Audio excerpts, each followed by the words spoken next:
Salam sehat, selamat tahun baru dan salam sejahtera untuk kita semuanya, jemaat yang dikasihi Tuhan kita Yesus Kristus dimanapun kita berada. Saat ini kita akan mempersiapkan hati dan pikiran dalam menyambut kebenaran firman Tuhan. Oleh karena itu kita bersatu dalam doa, kita berdoa. Kami bersyukur kepadamu ya Tuhan Allah Bapa kami, Allah yang maha kasih, Allah yang maha baik di dalam kehidupan kami. Saat ini Tuhan kami mempersiapkan hati dan pikiran dalam menyambut sabda Tuhan. Biarlah kiranya roh Tuhan menaungi kami sehingga kami mengerti firman-Mu. Dalam nama Yesus kami berdoa. Amin. Jemaat yang dikasihi Tuhan kita Yesus Kristus, adapun kebenaran firman Tuhan yang menyapa kita pada saat ini tertulis dalam kitab Injil Yohanes pasal pertama ayat 43 sampai dengan 51. Demikian kebenaran firman Tuhan. Pada keesokan harinya Yesus memutuskan untuk berangkat ke Galilea. Ia bertemu dengan Filipus dan berkata kepadanya, "Ikutlah aku." Filipus itu berasal dari Betsaida, kota Andreas dan Petrus. Filipus bertemu dengan Nathanael dan berkata kepadanya, "Kami telah menemukan Dia, yang disebut oleh Musa dalam kitab Taurat dan oleh para nabi, yaitu Yesus, anak Yusuf dari Nazaret." Kata Nathanael kepadanya, "Mungkinkah sesuatu yang baik datang dari Nazaret?" Kata Filipus kepadanya, "Mari dan lihatlah." Yesus melihat Nathanael datang kepadanya lalu berkata tentang dia, "Lihat, inilah seorang Israel sejati. Tidak ada kepalsuan di dalamnya." Kata Nathanael kepadanya, "Bagaimana engkau mengenal aku?" Jawab Yesus kepadanya, "Sebelum Filipus memanggil engkau, aku telah melihat engkau di bawah pohon ara." Kata Nathanael kepadanya, "Rabi, engkau anak Allah, engkau raja orang Israel." Yesus menjawab katanya, "Karena aku berkata kepadamu, aku melihat engkau di bawah pohon ara, maka engkau percaya? Engkau akan melihat hal-hal yang lebih besar daripada itu." Lalu kata Yesus kepadanya, "Aku berkata kepadamu, sesungguhnya engkau akan melihat langit terbuka dan malaikat-malaikat Allah turun naik kepada anak manusia." Demikian pembacaan kebenaran firman Tuhan. Jemaat yang terkasih di dalam Tuhan kita Yesus Kristus, di dalam pemberitaan yang mungkin kita sampaikan, ada dua sikap yang mungkin akan kita terima. Yang pertama, sikap yang akan kita terima bahwa orang tersebut akan dengan antusias merespon setiap pemberitaan yang kita sampaikan. Yang kedua, akan ada sebuah sikap menolak, tidak mempercayai apa yang kita sampaikan tersebut. Namun bagaimana sikap kita ketika orang tersebut menolak apa yang kita sampaikan? Ada banyak yang kecewa, ada banyak yang putus asa, bahkan mungkin ada banyak yang marah. Tapi dalam kebenaran firman Tuhan yang boleh kita lihat di dalam nas perikop ini, di mana Yesus dengan sebuah sikap yang begitu luar biasa, ia menghampiri, ia mau menjumpai orang-orang yang tertentu yang akan dia rekrut, yang akan dia jadikan sebagai murid. Kalau kita lihat di dalam kebenaran firman Tuhan ini, Bapak Ibu yang dikasihi Tuhan, di mana Yesus berangkat ke Galilea dan dia berjumpa dengan Filipus. Filipus yang notabene-nya orang terpelajar kalau kita lihat dari kebenaran firman Tuhan ini, yang sudah tahu tentang Yesus dari kitab Taurat dan kitab Musa. Dia sudah tahu tentang Yesus dari perjanjian lama. Tapi yang terjadi bukan pengetahuannya, bukan mendorong dia untuk bertemu dengan Yesus. Tapi Yesus yang datang menjumpainya dan Yesus katakan, "Ikutlah aku." Nah Bapak Ibu yang dikasihi Tuhan, pengetahuan yang begitu luar biasa dengan ajakan yang Yesus sampaikan menjadi berkolaborasi, saling melengkapi, sehingga Filipus akhirnya mau mengikuti Yesus. Ajakan Yesus bukan dia tolak. Ajakan Yesus dia respon, dia mengikuti Yesus, dan setelah dia mengikuti Yesus, dia juga bersaksi kepada orang lain tentang Yesus. Kepada seorang Nathanael, yang pastinya saudara daripada Filipus itu sendiri. Dia berkata, dia mempersaksikan bahwa Yesus yang dari Nazaret telah bertemu dengan dia. Bahwa Yesus yang disaksikan oleh perjanjian lama, kitab Taurat dan Musa, telah berjumpa dengan dia. Dan bahwa Yesus itu telah dia ikuti. Tapi apa yang terjadi? Respon daripada seorang Nathanael. Respon daripada Nathanael, dia berkata, mungkinkah ada sesuatu yang baik daripada Nazaret? Dia pesimis dengan semua itu. Tapi apa yang dilakukan oleh Filipus dalam kebenaran firman Tuhan ini? Dia tidak patah semangat. Dia tidak langsung loyo. Dia tidak langsung menyerah. Tapi dia berusaha mempersaksikan apa yang dikatakan oleh Filipus, bahwa Yesus itu adalah yang benar. Maka mari berjumpalah dengan dia. Dan akhirnya Nathanael yang awalnya menolak disapa kembali oleh Yesus, berjumpa kembali dengan Yesus, dan akhirnya perjumpaan itu mengubah kehidupan daripada seorang Nathanael. Yesus mengubah kehidupannya. Nah, Bapak Ibu yang dikasihi oleh Tuhan kita Yesus Kristus, ini sangat menarik. Yesus menjawab, katanya, karena aku berkata kepadamu, aku melihat engkau di bawah pohon ara, maka engkau percaya, engkau akan melihat hal yang lebih besar. Kata Yesus juga, aku berkata kepadamu, sesungguhnya engkau akan melihat langit terbuka dan malaikat-malaikat Allah turun naik kepada anak manusia.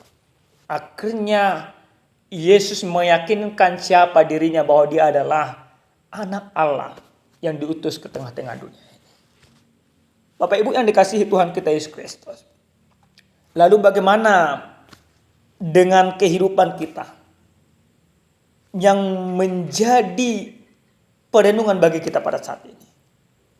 Yang pertama, Bapak Ibu, dari kebenaran firman Tuhan ini kita mau diajak bagaimana perjumpaan dengan Yesus memberikan hal yang luar biasa bagi kita. Yang pertama ini harus kita pahami.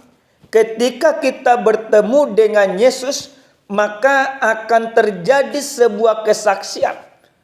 Apa yang kita saksikan, kita akan mengatakan seperti seorang Nathanael, Yesus anak Allah dan Raja. Kita akan mempersaksikan satu-satunya Allah Raja yang menguasai kehidupan kita, yang memerintah kehidupan kita adalah Yesus. Tidak ada lagi Allah yang lain, tidak ada lagi Raja yang lain, tidak ada lagi penguasa yang lain yang harus kita patuhin dan kita tunduk kepadanya. Tapi satu-satunya yang harus kita tunduk kepadanya hanyalah kepada Yesus. Ketundukan itu akan terjadi ketika kita mau bertemu dan berjumpa dengan Yesus. Bapak Ibu, ada banyak alasan, ada banyak hal yang membuat kita sulit bertemu dengan Yesus.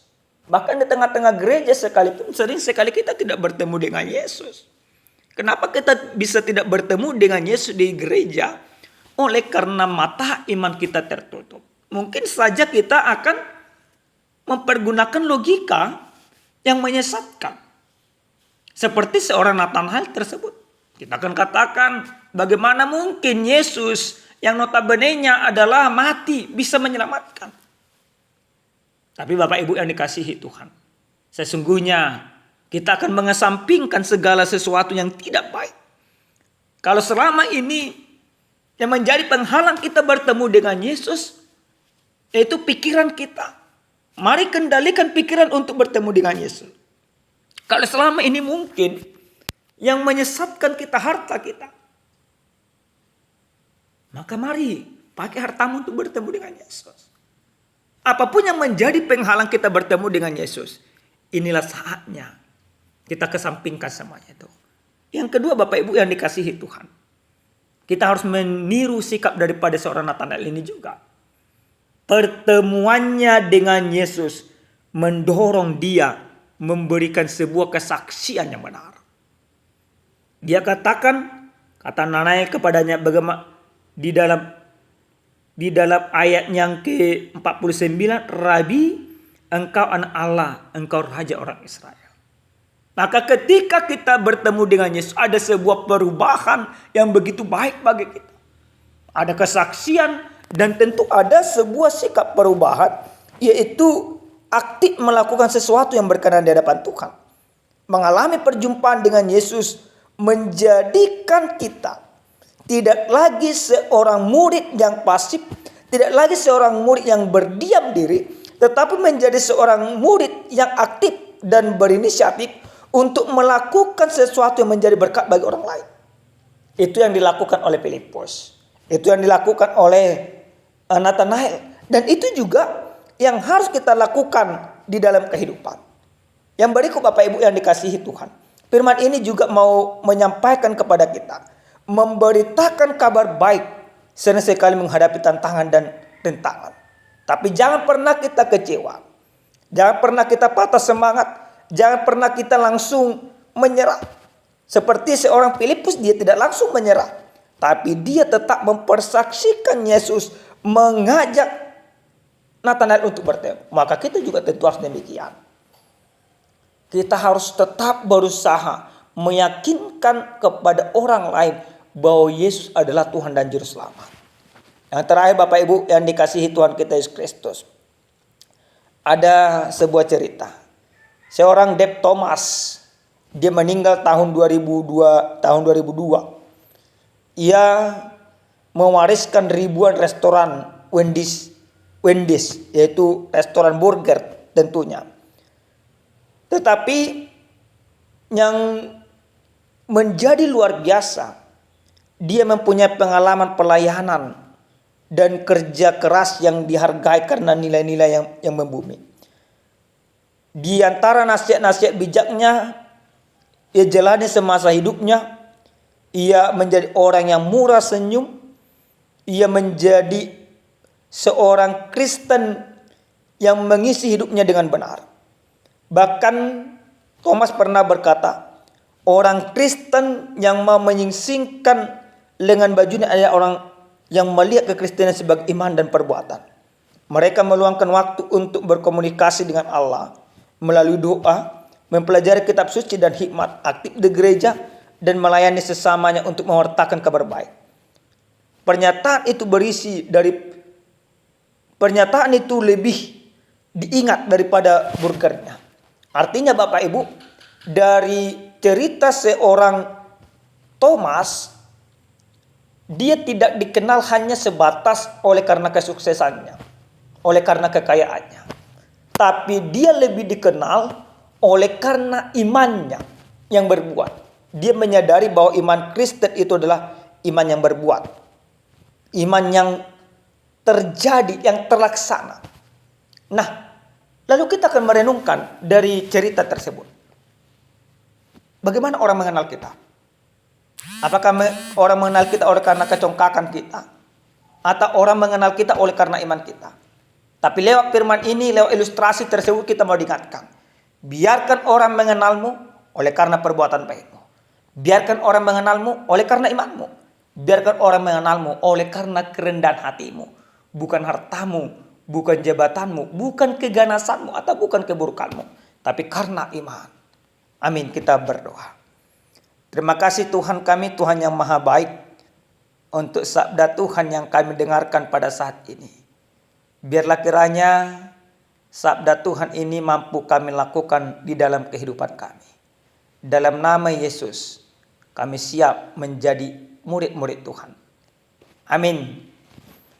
Salam sejahtera Bapak Ibu, salam sehat, Tuhan senantiasa memberkati kita.